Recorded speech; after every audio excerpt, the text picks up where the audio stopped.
الرحمن الرحيم اللهم صل على محمد ساندين شيغاي inaan soo galay live-kii iyadoo oo barnaamijkeenan uu yahay maanta war-saxaafadeedkii ka soo baxay shirkii dulmidiid Stockholm Sweden waxaa maanta ila fadhiya saad aragtaan aqoon-yahanadii ka qayb qaatayna daadihinta iyo hogaaminta shirkii dulmidiid waxaa ila fadhiya Professor Abdi Haashi Ahmed Shabeel oo ka yimid California ahna runtii nin lafdhabar u ahaa dhaqaalaha iyo kobcinta dalka Ethiopia iyo horumarinteeda sidoo kale waxaa ila fadhiya Cabdirashiid Ali Shucaac oo ah halgamaa weyn oo u soo halgamay in dulmiga lala dagaalamo dulmiguna uunan ku lahayn mujtamaca dhexdeeda meel uu ku gaban karo khaasatan deegaankeena aan ka soo jeedno oo ku habsaday heeryana uu ku noqday dulmiga sidoo kale waxaa nasiib aan u yeeshay oo barnaamijkeena caawina ula jooga Professor Idris oo isaguna runtii lixdameeyadii ilaa hadda ugu jira halganka sinaanta iyo saraynta sharciga saddexduba halkan ay la fadhiyaan barnaamijkan idin daadihin doona marka ay noo sii daayaan press release-ka ama warbaahinta barnaamijkii loogu talagalay war-saxaafadeedkii waxaan weydiin doonaa su'aalooyin ku saabsan deegaanka dalka khayraadka iyo siyaasadaba intaba waxaan u weydiin doonaa mid insha Allah say uu kala qusayso daawasho wacan waana mahadsantihiin meel kasta oo joogtaan waxaan hadda ku horeysiin doonaa haddii Ilaahay yiraahdo Cabdirashiid iyo professorka sida uu kala horeysiinayaan in ay inoo sii daayaan war-saxaafadeedkii ay ugu talagaleen inay la wadaagaan mujtamaca reer dulmidiid بسم الله وسلامتي مركو ugu horeysa dhamaantiina intii nagala soo qayb gashay kulankii dulmidiid Stockholm waxaan jeclaan lahaa dadka inaan u sheego marka hore lama tartamayno cabdiiley xaflado iyo dhaantooyin laakiin waxaan kula tartamaynaa aqoon iyo dadkeena u dirnaxo inta aqoonyahan xaalad oo soo timid shirkii dulmidiid oo ka badan 10 wiila fadhiya hadda laba professor laba dhinac fadhida wax tangible ama war-saxaafada dadka wuxuu taray inaan ka soo saaro ayay muhiimadu ahayd aan ku wacyi gelino dadkana lagu jiheeyo tii ayada ahayd waxaa ka soo baxay oo hadda isla qeybay 5 qodob iyadoo qoraal uu soo bixi doontaa mid dhow oo fogay laba qodob baan sharaxi doonaa laakiin 5 qodob haddaan idin sheego qodobka koowaad waxa weeye waa in la sii daayo dhammaan maxaabiista siyaasadda in la xiro jeeloogaadeen in dhammaan xariga sharci darrada ay deegaanka laga joojiyo waa qodobka koowaad ee shirka ka soo baxay qodobka labaad ee ka soo baxay in dadka la siiyo xorriyad ay isku urursadaan ururo ku samaystaan siyaasadeed ururo bulsho iyo ururo civil society iyo ururo ganacsi sida uu qorayo article 29 oo Ethiopian Constitution ama qodobka 29aad uu ka dhawaajiyay ra'iisul wasaaraha cusub maalinkii la doortay khudbadii uu baarlamaanka akhriyay qodobka saddexaad waxa weeye in loo ogolaado dadka inay qabsadaan doorasho xor ah oo one vote ah waqtigeedana la siiyo aan mar dambe dadka korka laga saarin qof aysan dooran qodobka saddexaad oo ka soo baxay waxa weeye Soomaalida inay helaan matalaad ku filan ay dawladda federaalka ka helaan matalaadaas oo sidii waagii hore dhacday aan ahayn mid aan u qalmin oo maadaama ay yihiin dhulka labaad ee Ethiopia ugu weyn qoomiyadda saddexaad ee ugu tirada badan inay xuquuqdooda ama matalaadii u dhigantay awoodda Ethiopia ku leedahay dawladda federaalka ka helaan haddii wasiirro noqoto hadday beelotyo noqoto hadday shaqaale federaal noqoto dhinac walbaba inay ka helaan midda ugu dambaysa waa khayraadka dabiiciga ah ee deegaanka ku jira waa muhiim in la soo dhigo dadka deegaanka u dhashay khayraadkooda in looga faa'iideeyo inay qayb ku yeeshaan saami ay ku yeeshaan Ethiopia waa la wada yahay laakiin deegaanka Soomaalida kama uusan helin dowladihii kala duwanaa Ethiopia soo maray wax horumar ah haddii warshado ahaan lahaayeen haddii mashaariic kale ahaan lahaayeen marka khayraadkooda hadda laga helay shidaalka gaaska iyo macdanta kaleba la buufgareeyay wuxuu war-saxaafadeedka uu si dheer ama uu si cad u qeexay inaan ka soo horjeedno warshada Jabuuti laga sameynayo ee lagu sifaynayo shidaalka iyo tubooyinka iyo wax dheeraadka waxaan dalbanaynaa in warshada lagu sameeyo deegaanka dadka deegaanku ay ka faa'iideystaan ay shaqaale ka noqdaan waxaa aad inoogu sharxi doona arrinta ayada Professor Idris Ali Borek oo agteeda fadhiya ahna aan aad wax badan uga faa'iideysta maanta iyo khudbadiisii xalayba halgamaana aha ilaa 60kii jabhaddii Soomaali galbeed ee 77kiina ka qayb galay waxaa kale arrinta fair representative oo federaalka ay ka helaan Professor waxaa sheegi doona Cabdi oo waddanka Canada ka yimid Cabdi Xaashi Axmed Sameed dalka Mareykanka California ka wada cafwan raalli ahaada anigu waxaan ka hadli doonaa sideynta xuquuqda insaanka sideynta maxaabiista xiritaanka jeel ogaadeen iyo in la joojiyo xariga sharci darrada ah ee degmo walba ka dhaca ee deegaanka arrinta ayada ah waa arrinaan in badan ka hadlay dadku fikradahooda way kala duwanaan karaan waxaan rabaa inaan aad ugu celiyo maanta qofka aaminsan fikrad ka duwan taada asluubuna qofkaasu dagaal iyo qasgal iyo dembi kale uu sharciga iyo waddanka ka gelin xaq looma laha inuu xidhnaado ama la xidho sida artikalada ugu badan ee 1 iyo 2 iyo 3 ee Ethiopian Constitution uu sheegayo qofka booliisku xaq uma laha 72 saacadood ka badan inay hayaan ayada oo maxkamad la keenin sida aad la wada socotaanba deegaankeena dadka intii la xidho ayay sanado iska xidhnaadaan ayaga oo maxkamad la keenin booliis aan stationka loo keenin oo xariiq ciidan ugu hayo waxaynu ognahay dad ka badan 7,000 oo qof jeel ogaadeen inay ku jiraan qaar badan dembiga ay u xiran yihiin xataa aan la ogeyn waxaynu ognahay eheladayda iyo eheladiina in loo xiray hadalaan anigu yiri ama qof kale uu yiri qof dibadda jooga qof kale loo qabto dhammaan waxaasoo dhan inay dhammaadaan ayaanu codsanaynaa oo si dhaqso ah ku dhammaadaan waxaanu dalbanaynaa maxaabiista siyaasadda ee listigeeda qaar aan saaka soo qoray qaar badan oo kale ay noo dhiman yihiin in sida ugu dhaqsaha badan loo sii daayo sidii Etoobiyada kale ka dhacday shirku wuxuu ugu baaqayaa haddii ay dhab ka tahay ra'iisul wasaaraha cusub ee Ethiopia hadalkii uu baarlamaanka ka jeediyay waa in uu fuliyaa ballanqaadkiisii ahaa maxaabiista siyaasadda in la sii deynayo deegaanka waa in laga sii daayaa midda labaad oo ka hadlaya waxay tahay dadka deegaanka qodobka labaad oo aan ka hadlaya wuxuu yahay dadka deegaanka waa in loo ogolaado inay soo doortaan dadkii matali lahaa mar dambe dadka deegaanka iyo aqoon-yahankiisu diyaar uma aha in wiil yar oo dib jira oo aan waxba kala garin oo dadkiisa aan dhaxay dusha laga saaro ma ogolaanayno waa soo jeedsanay haddii hore u dhacday waxaan leenahay halkaa ku dhammaato Etoobiyada cusub ee bilaabatay waxaan rabnaa inay noo ogolaadaan in aan anagu wax doorano hadda waxaan ku soo dhaweynayaa Professor Idris Ali oo ka hadlaya natural resourceska anigoo laftigaygu mataqaanaa jeclaana taariikhdiisii halgameed taniyo 60kii soo socotay degmada ay saca ka bilaabatay inaan intaa idinku daraan rabay degmada ay shaqeeya gobolka Shiniile ay ka bilaabatay marka waa professorku waa redir dhaba asaga ayaan u deeliyay hadda natural resourceska deegaanka inuu ka hadlo aad baa maasanta professor soo dhaw mahadsanid salaam wanaagsan anugu run ahaantii umalihi waxaan jeclahay inaan ka hadlo xogaa dhaqaalaha dalka gobolka Soomaalida Soomaali regionka waddanku wuxuu leeyahay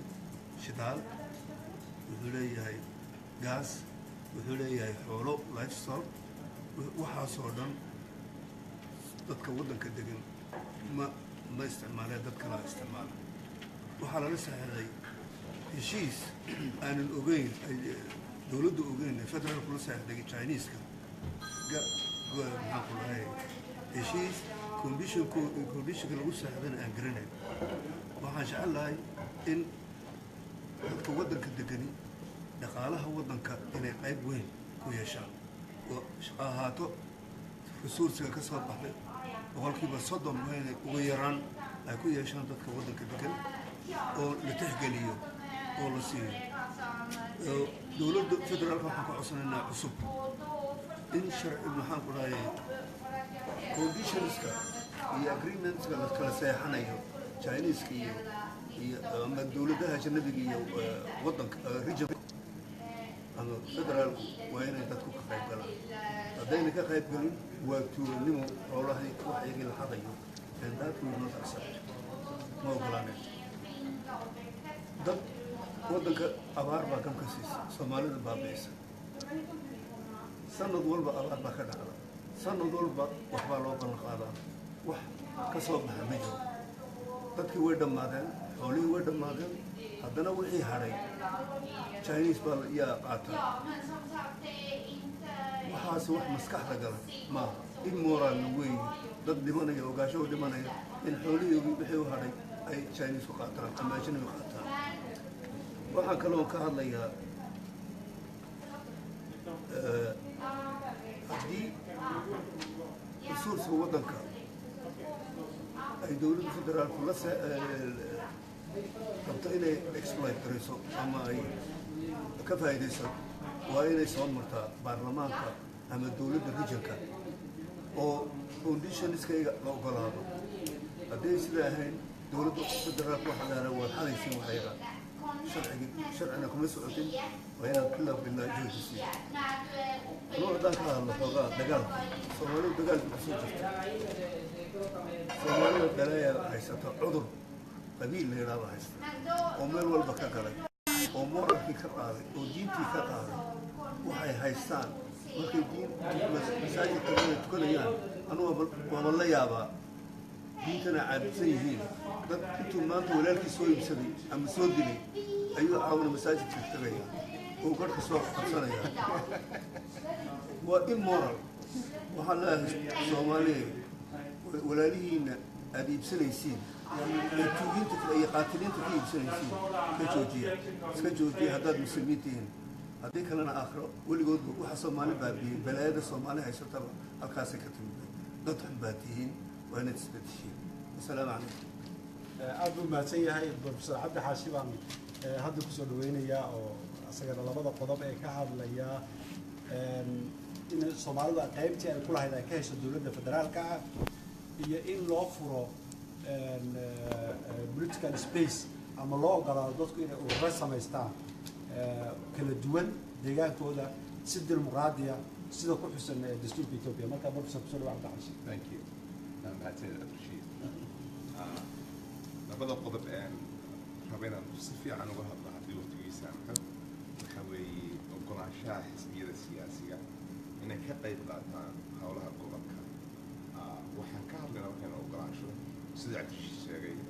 opening up the space political space loogu ogolaan lahaa non-state sponsored parties inay ku jiraan maanta waxaa Ethiopia xisbiga la ESPDP and xisbigaasi waa wuxuu literally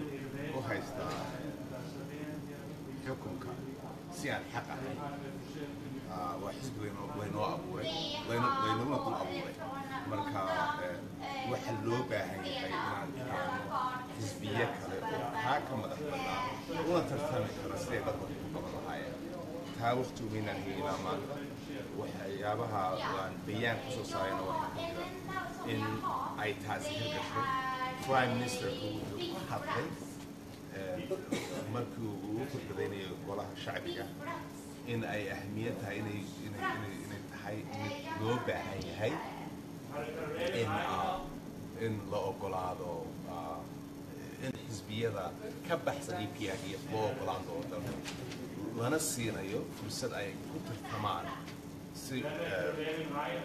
siman awla tartami karaan xisbiga hadda ka jira taas waxaan rabnaa gobolkayga in laga hirgeliyo inayna u ogaado inaanay ahayn waxaan sida ka flayno laakiin ay khasab ku tahay sababta dastuurka ayaa saamaxaya prime ministerkuna wuxuu sheegay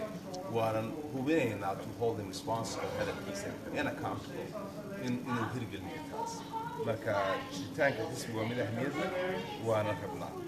tan labaad ee aniga ahmiyad gaara iile waxa weeye ka tirsanaanshaha xisbiga waddanka u taliya waxaad moodaa cabdi ilay iyo TPLF inay hadda soo kaceen ay u haystaan Soomaalidu all of sudden inay u baahan tahay inay ka maqlaan EPRDF toddobiyo sano ma jirto cabdina hambada ayuu hadalkiisa ku qanci jiray imikuusa soo toos u leeyahay representation ma lihin ummadina meeshii nooma joogto marka waxaan jeclaan lahayn inaan ka qayb qaadano EPRDF iyo xukunka guud taas waxaan rabnaa inaan dadka Soomaaliyeed ka qayb qaataan laakiin ma rabno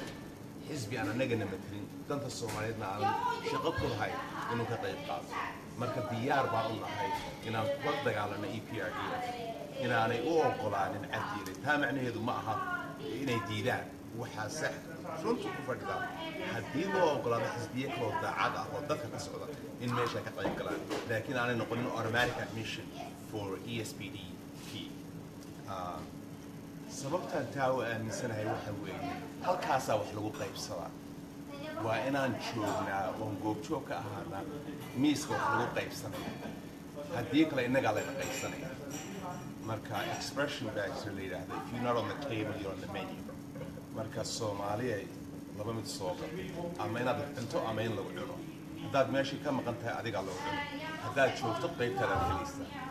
inay ilayo kooxahaasi way ka seexdeen 27 sano soo dhaafay inay ka qayb qaataan meesha wax lagu qaybsanay haddii bari xisbi kale yimaado waxba kama qabto laakiin Soomaalidu xaq bay u leedahay maadaama ay yihiin the third largest population and the second largest land mass inay helaan waxay dani ugu jirto dadkoodana u faa'iideynaya marka taasaan kaga baxaya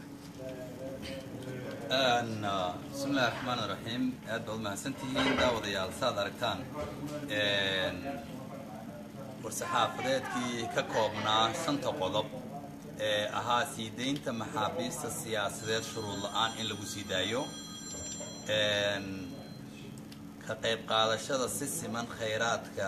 dabiiciga ah ee gobolka si siman oo cadaalad ku jirto in dadka shacabka ee dawladdeegaanka Soomaalidu xaq ay u leeyihiin ay uga qayb qaataan in ka badan 60% resource kastoo la helayo sida uu constitution ku sheegay iyo qodobka kale oo ah in la ogolaado xisbiye siyaasi ah oo dheelitiran oo dadka u keena optionno fara badan ama xaalado kala duwan oo aragtiyooyin kala duwan si uu qofku ay choice u yeeshaan ama doorasho u helaan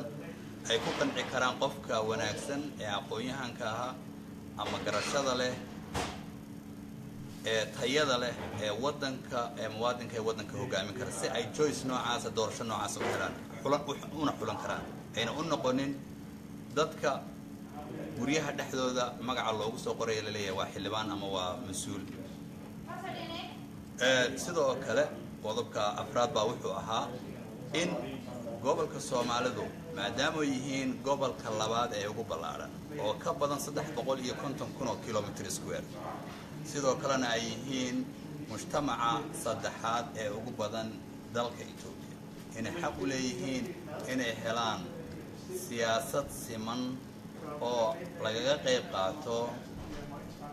qaybta sare ee EPRDF ama xisbiga dalka hogaaminaya inay ka mid noqdaan ee go'aanka gaaraya meesha lagu go'aan qaadanayo inay ka mid noqdaan fikirka ay soo jeediyeen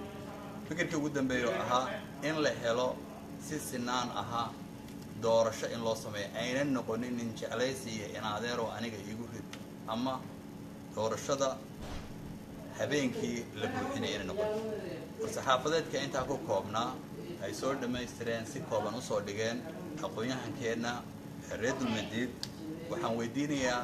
su'aal ama laba ku saabsan qodobadan iyo hadduu ilaahay dhahay su'aalo badan oo nalaga soo weydiiyay dadka reer Dulmadiidna soo weydiiyeen ayaan weydiinayaa qofka magaciisa aan sheegi doonaa insha Allah iyo su'aasha oo kooban isaguna si kooban ayuu insha Allah inoogu soo jawaabi doonaa waxaan ku horeysiinayaa Cabdirashiid Cali Shucaac oo ah halgamaa runtii barnaamijkan Dulmadiidna lafdhabar u ahaa Cabdirashiid waxaan ogsoonahay in dadkii loo xidhxidhayo gabdhihii la caynayo hooyooyinkii la caynayo sababta oo keliya ay tahayna qof adiga kula dhashay baa waddanka dibaddiisa jooga oo fikirkayga aan aaminsanayn ma ku tilmaami karnaa dowladda noocaas ah in ay mateli karaan shacabka 7 milyan ah maxaa safarinaad u haysaa waa maasantaa Bashiir Garaad aad baan kaaga mahadcelinayaa dadaalkaaga iyo su'aashanba marka hore dowlad aanu kuma tilmaami karo administration iyo dowlad kuma tilmaami karo wax u qof ama system u qabanayo qof kale adduunka kama jiro diin ahaan iyo sharci kaleba islaam boqol jira tusaalahaan ayadii waan soo qaadanayaa 104 years old ayadii oo jirta oo jigjiga joogta dhaliil aan anu u soo qoray madaxweynaha in loo dilo inta la qabto I don't think North Korea xataa inay ka dhacday bal haddaad garanaysaan idinku ii sheega ama aad maqasheen islaam boqol jirta oo wiil ama qaraabadeed arrin uu sheegay darteed loo dilay meel aad adduunka ku maqasheen ama wararka marka lama dhihi karo waa dowlad waa khamaruujkii Cambodia oo kale ama way ka liitaan waa janjawiirka Suudaan oo kale waxa weeye waa yey dad cun ah oo isaga yeeratay meelo kala duwan oo ku habsatay 7 milyan ayna naas muujinaya saraakiil ciidan oo dan ka lahayn nolosha dadka tusaalaha kale oo mar walba soo qaato maskaxdayda ilaa hadda ka digi lahaa wuxuu yahay saaxiibkay ama aqoonyahan Mustafa Cumar oo walaalkii Faysal Cumar loo dilay baabuur ordii looga tuuray kaliya inuu dhaliilay ama Facebook uu ku soo qoray dhaliil madaxweyne Cabdi Maxamed Cumar dacwada meel kale adduunka ka dhacday oo ahayn ururada argagixisada sida kuwa Daacish oo kala oo qof nool laga soo tuuro baabuur ma arag oo sida xun loo dilo hatta xabad iyo ku dhuftaan wadamada kale marka dawladda hadda waxa meesha ka jira laguma tilmaami karo waa maleeshiyaad ku habsadeen dadka kalena gumaysi lama oran karo waa adoonsi maxay yeelay madaxweynayaashii hore yaa la yiri iscaayo oo hadda madaxweynayaal ma ahayn tuuganaay odayaashii baa la iscaaya oo la yiri nabadiid baan ahayn iyo quran iyo sidan waxa ugu daran xataa kuwa taageersan ceeb ku ah in wiilal intii la soo istaajiyay TV adduunka dhan laga daawanayo ESTV ay dhahaan ariga fuul jirnay yadama adduunka meel ay ka dhacday inay jirto sheen dad saa loo ceebayo marka ceeb ma aha ninka sida kii TV-ga waxa ceeb ku tahay shacabka deegaanka oo dhan oo dad dhaqan leh lagu tuhmi jiray oo taa aqbalay odayaashii culumadii siyaasiyiintii baa meesha fadhiyay adduunka dhan baa laga daawanayay marka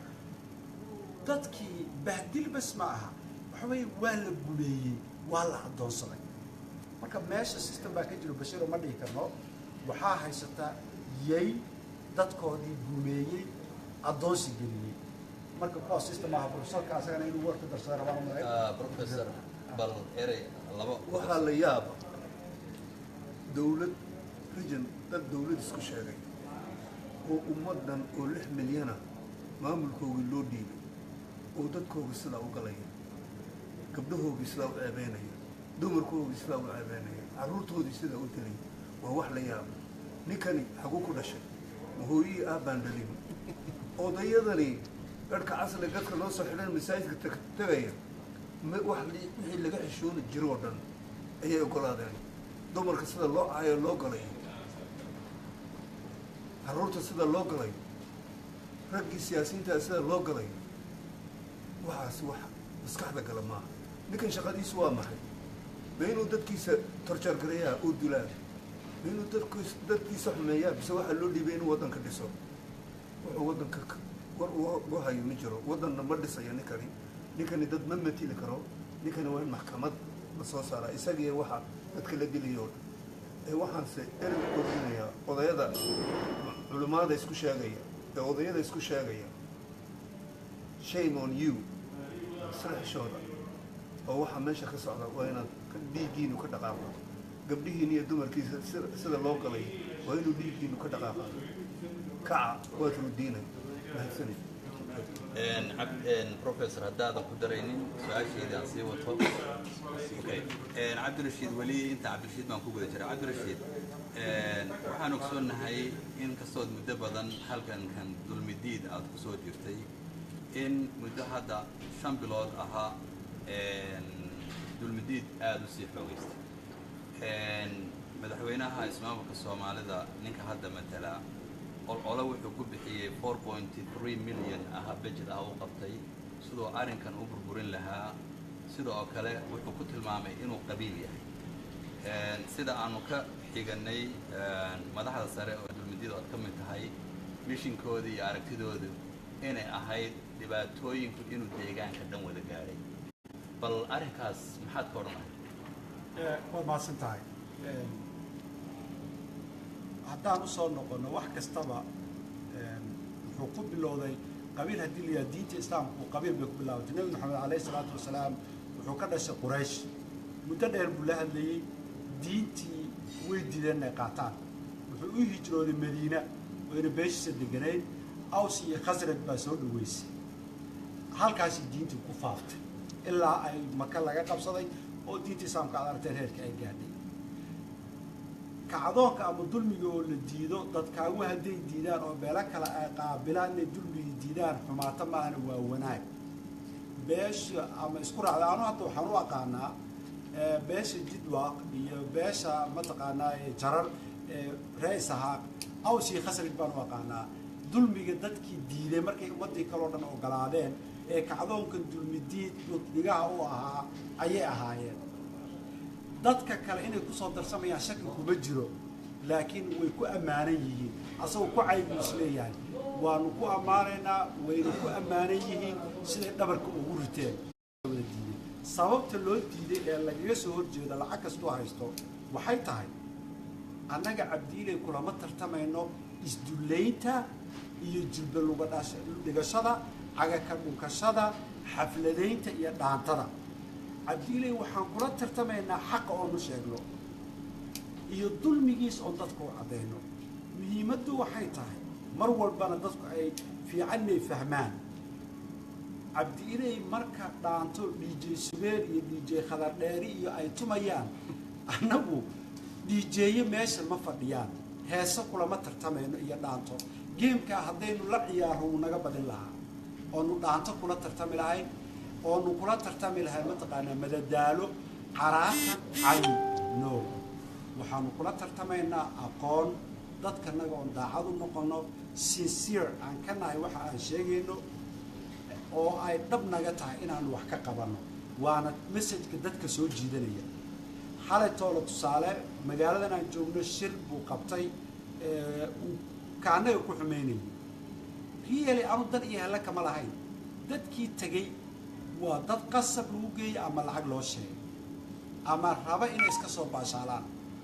annagana dad inay wax ka fahmaan xaaladdii waddanka oo ay ka qabtaan oo committed ah ayaa yimid cidina ma baryin maraykanku ka yimid professor xaashi professor idris wuxuu ka yimid geneva switzerland uu ka shaqeeyo dadka meesha jooga inta badan dhakhaatiir nin walba asagaa tiirka iska soo bixiyey asagaa halkan yimid aqoon iyo cilmi baa laga faa'iidaystay inta aan deegaanka arkay shir la qabto xaqiiqata shirkii xalay dadkii ka khudbeeyey aqoon-yahan qoraa dhakhtar professor weligii maarag intaasoo qof oo aqoon leh oo hadallada xigmadda leh ku hadlaya oo meel isugu yimid oo deegaanka u dhashay noloshayda maarag inta yuu joogo was quite incredible waxaan u malaya hal mar xataa ma kicin khudbad keliya kama kicin because waxa meesha laga hadlayay iyo aqoonta iyo cilmiga aad bay qiiro ii gelisay aad baan ugu farxay intaasoo qof oo aqoon-yahana inay dadkoodii u istaagaan inay dulmiga ka kor qaadaan inay meel wanaagsan gaadhsiiyaan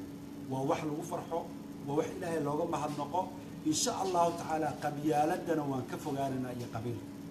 qabiilka waxba ma dhiso waxbuu burburiyaa laakiin qabiilkii dulmiga diida waa la taageerayaa qabiil waxba kuma noqon karto urur siyaasad ma noqon karo dad afkaar kale afkaartu ay midaysay oo qabiilo kala duwana ayaa horumar gaarsiiyay adduunka dad isku beel ah way dhici kartaa inay wada wanaagsan yihiin laakiin hal beel ma wada wanaagsanaan karto kulligeed tuug baa ku jira sheekh baa ku jira qaa'im baa ku jira marka beel baa meesha wada qabsanaysa ama beel keliya meesha u sarreynaysa wax soconaya ma aha horumarna laguma gaaro waxaa loo baahan yahay waxay tahay dad kala afkaara oo aqoon-yahana oy daacad ka tahay oo isu yimaada oo danta ummadda كوضع الشقية وأنا تلوضو دلمديننا قبيل معها وكحضون شعب وكحضون هذا أقوياء كي هجامين وكحضون أن تقول لا بشلا هاي إن شاء الله تعالى وقت يعدي وكتير لنا ويسولوا ذا وحي باكر دمان أبدو ما سنتها بشر وحتى الله إن أبو جدود البروفيسور كأي لبض البروفيسور وأنا فيا وما سنة عبد الرشيد وحن ويديني يا بروفيسور عبد الحاشي سؤال شيء إذا وحي تهاي بروفيسور deegaanka كفرها بدن والله قياس 350 كيلومتر خيرات بدن عليه sidoo kale ilaa 1400 kilomitir aynu daris kula wadaagno oramada waxaan ogsoonahay 8 sano ugu dambeysay in nin kasto aqoon laga tirtirayay inuuna saxada siyaasadda iyo shaqada dawladda shacabka loogu adeegayo una soo gelin haddaan fiirino dadka hadda xafiisyada jooga ama dalka hogaaminaya ma ahan dad aqoon saaxiib u laha ama aqoon leh ma ahan dad aad u yar yar oo xirfad lahayn waayo-aragnimo lahayn bay u badan yihiin intooda badan see baad u malayn kartaa in generationkan ummadda 6 milyan ama 7 milyan qiyaasta ahaa lagu badbaadin karaa haddii dadkii maamulayay haddaan tusaale yar ku siiyo xisbigu wuxuu ka kooban yahay golihiisa dhexa 47 haddaan qaldanayn guddiga fulintana wuxuu ka kooban yahay 15 golaha wasiirada iyo komishineeraduna waxay ka wada kooban yihiin isugeynteedu 50 tiradaas marka la isugu geeyo 80% xisaabta aan hayna istaadkada waxa weeyaan hal family hoose oo aan qabiil lagu tilmaami karaynin aan qabiil lagu tilmaami karin ee la oran karo family walaala ah oo qoys ah mana aha dad aqoon lagu tuhmayo sidoo kale dadka shaqaalaha marka la shaqaaleynayo waxaa lagu shaqaaleeyaa wasiir hebelkee ku wata qolamaad hadafkayga ma aaminsan tahay shaqooyin kastoo lagu diro ma qabanaysaa sida Facebook oo kale ma taqaanaa sida loo isticmaalo live-ka magala taqaanaa waxyaabaha dadka criteria looga dhiga ay ka mid yihiin haddii haddaba aqoontii halkaa gaadhay sidaad u malayn kartaa in generationkan lagu badbaadin karaa ama waddanka lagu badbaadin karaa si Etoobiyada kore wax loola qaybsado sidii hadda aan ku arkay khudbadaada waxay ahayd in dawladda Etoobiya xisbiga maamulo aan ka mid noqono haddaynan capacity noocaasaba aan loo diyaarinin man powerkaasi ayna meesha jirin qaabkeed rabtaa inaad isku dheelatirtid والسؤال معان وانا السؤال complex to be honest marka waxa weeye midda koowaad waana ku xisaabtanaa sorry there are technical problems marka waxaan u malaynayaa inay hagaajinayaan bashir si fiican baad u sheegtay waxa muhiimsan waxa weeye number one horta ninkan meesha haystaa waa cilmiga carar dad cilmiga carar tahayna cid aad soo dhaweynaysaa dad caqliga meeshii ma jooga dad cilmilana ma jooga ninkani wuxuu rabaa dad isaga ka liita ama ka sii hooseeya ma rabo dad wax la qaybsan kara ama wax la qabsan kara dhibka weyn kaas ku jira marka waxaan u baahannahay waxa weeye marka hore haddii aad aaminsan tahay inay waxba yihiin inta aadan xallin dhibkaas waa inaad keentaa alternatively wixii wax hagaajin lahaa guri baan burburinaynaa hadda aan aaminsanahay inuu dhisan yahay waayo dhismihiibaa foundationkiisu u xun yahay marka maadaama gurigii oo aanu dhismihiisii fiicnayn haddii aan burburino waa inaan guri fiican dhisnaa marka gurigii fiican aan dhisi lahay waxaan uga baahannahay dad caqli iyo cilmi leh israacsan danina ay ka dhaxayso ma aha dad isku waafaqsan wax walba tusaale fiican baan ku siinayaa 1772 markay ahayd laba nin baa israacay ay soo direen Continental Congress Benjamin Franklin iyo John Adams waa nin gaaban oo gudaar lagu ahaayo about 5.52 markay marayaan Brunswick waxay u socdeen through New Jersey inay kula kulmaan New York navigii ninkii ingiriiska naviga haystay inay u sheegaan qodobo ay u soo Continental Congress ay soo gaareen markaa ciidamadii u dagaalamayeen ciidamada Mareykanka ay leeyihiin waxaan weeye shuruuxa iyagu haddaadan taafin dagaalka ugu qaadayna markay marayaan meel Brunswick ee New Jersey ku taala ayaa gobolka u dhacay farday la gubatay waxay seexdeen hotel yar oo meesha ku yaala nin saddexaad baa jira marka laba qol bay helaan waxay isku soo haagay labadii qolna wada seexdaan sariir keliyata Benjamin Franklin iyo John Adams marka John Adams waxa weeye nin yaroo dhuuban oo marka uu dhaxan baan ahay November lagu jiray daaqada inuu furmaan rabbi Benjamin Franklin daaqada inuu furo rabaa waa nin buuran oo dabay waa inay soo gashay marka waxay ku doodeen habeenkii oo dhan ku soo jeeday midna daaqada hal xidho midna hal doodii halkaa ka bilaabantay from 3 AM all the way through ma aanaysan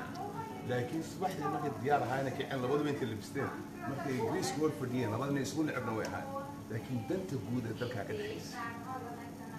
marka ingiriiskii waxay siiyeen ultimatum ay leeyihiin qadan kaga bixin waqtiga caynkaas waxaasaan ku sameynay marka dhinac ahaan way ka soo wada jeedeen ma aanay ahayn innagaa isneceb ama innagaa dad isugu daran laakiin waxay ahayd oo keliyata inay muujiyaan midnimadooda iyo hadafkooda taasoo ahayd inay xoreeyaan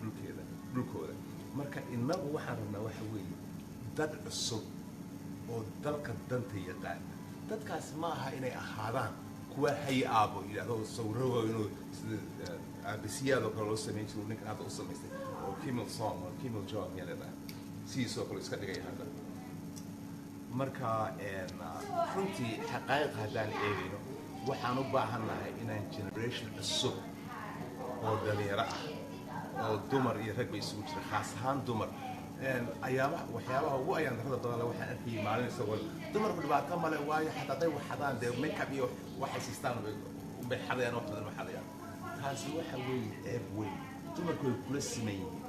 kama soo qaadi kartid mataqaanaa dad xooloo makeup iyo waxaas u baahan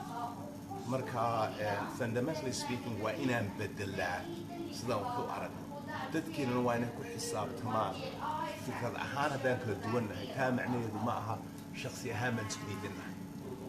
laba qof oo isjecel baan ahaan noqon karaa fikrad ahaana kala duwan fikradu waan meel dhexe isugu nimaado oo danta dani ugu jirto laakiin waan kala duwanaan karaa marka waa inaan sameynaa generation cusub aan la nimaadnaa dad hadda diyaar u ah inay dalkii hawshooda qabtaan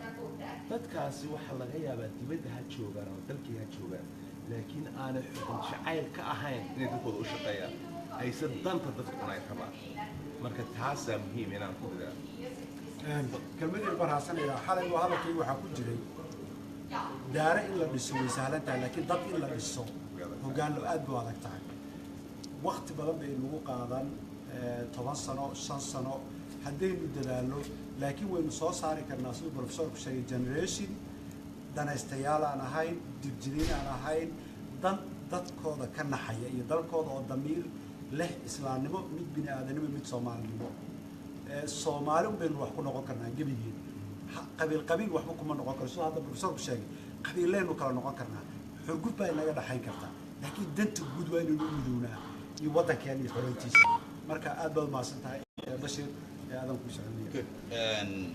haddana waxaan rabaa professorka inaan weydiiyo professor Idris su'aal ku saabsan maadaama oo waqti hore isaga waddanka ugu dambeysay waxyaabahan hadda ka jirana runtii kelmad